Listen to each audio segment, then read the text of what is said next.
Assalamualaikum warahmatullahi wabarakatuh. Bismillahirrahmanirrahim. Terima kasih Tuan Timbalan Speaker kerana beri ruang kepada saya untuk sama-sama membahaskan mengenai usul caruman kepada Kumpulan Awak Pembangunan yang dibentangkan oleh Yang Amat Berhormat Pelabuhan Kelang.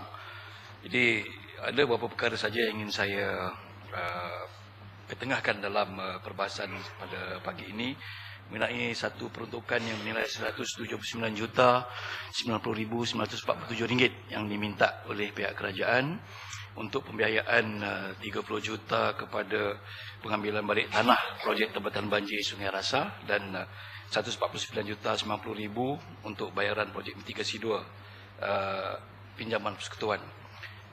Pertama, saya merasakan bahawa wajarnya peruntukan taman ini sepatutnya sudah dimasukkan di dalam perbelanjaan awal yang sewaktu pembentangan bajet dibuat oleh Yang Amat Berhormat Menteri Besar pada tahun 2013 yang lalu, kerana saya percaya program penambatan banjir sudah lama dirancang, bukan perkara baru 1 ataupun 2 bulan, dan sewajarnya sudah dimasukkan dalam bajet 2014 yang dibentang pada tahun 2013 yang lalu. Yang kedua berkenaan dengan kos pengambilan tanah yang dibangkitkan sebanyak 30 juta.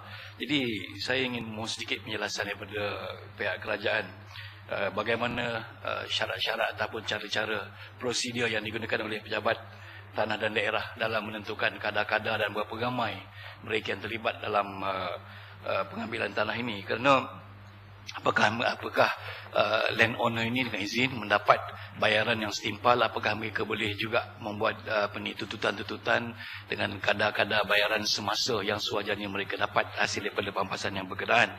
Kerana hari ini Yang Berhormat Timbalan Speaker, saya juga ternanti-nanti jawapan daripada pihak kerajaan dalam perbahasan yang saya bangkitkan dalam titah ucapan Yang Maha Mulia Tuanku mengenai kadar premium yang mungkin saya boleh kaitkan sedikit dalam perbahasan ini.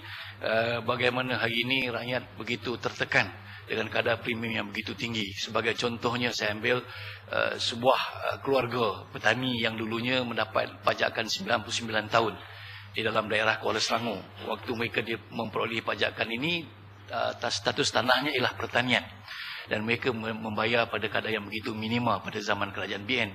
Tapi apabila tempoh pajakan mereka hampir tamat dan mereka memohon untuk mendapat untuk tujuan pembaharuan dan mendapat kelulusan. Tapi malangnya permohonan mereka untuk mendapat status pertanian itu ditolak oleh pejabat tanah dan mereka diminta memohon dalam status pembangunan bercampur ataupun perindustrian. Maka apabila permohonan mereka dibuat dan mereka diluluskan, tetapi premiumnya sudah mencecah 1.5 juta untuk 1 ekar ataupun 1,5 ekar tanah. Jadi keluarga yang sudah menetap hampir 100 tahun, hampir 4 keturunan generasi di situ, sudah bina rumah, sudah membuat kependudukan di situ untuk tempoh yang panjang, bagaimana mereka nak membayar jumlah-jumlah yang segini besar? Kerana ini bukan tanah teroka yang mereka baru, tapi mereka dah tinggal mewarisi tanah ini cukup lama daripada datuk nenek moyang mereka. Jadi bagaimana? Apakah mereka ini layak untuk membayar premium nominal 1,000 sebagaimana dicadangkan oleh kerajaan negeri, dan mereka hanya perlu membayar kadar itu 1.5 juta itu selepas seandainya mereka bahasa untuk menjual. Jadi persoalan ini saya mohon pihak kerajaan untuk menjelaskan. Begitu juga dengan pejabat tanah yang kita nak tanya juga, bila pejabat tanah berkaitan dengan Sungai Rasa, saya balik kepada Sungai Rasa, bila penilaian ini dibuat, apakah menepati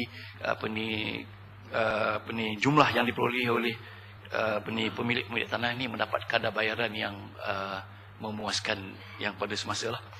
Kemudian juga saya mohon kepada pihak kerajaan, khususnya Yang Amat Berhormat Menteri Besar, untuk menjelaskan sedikit kepada Dewan ini mengenai projek mitigasi 2 pinjaman persekutuan. Barangkali kami pun tidak begitu jelas bagaimana projek ini dilaksanakan, kedudukannya dan sebagainya, supaya pihak Dewan ini dapat jelas mengenai perkara-perkara yang berkenaan.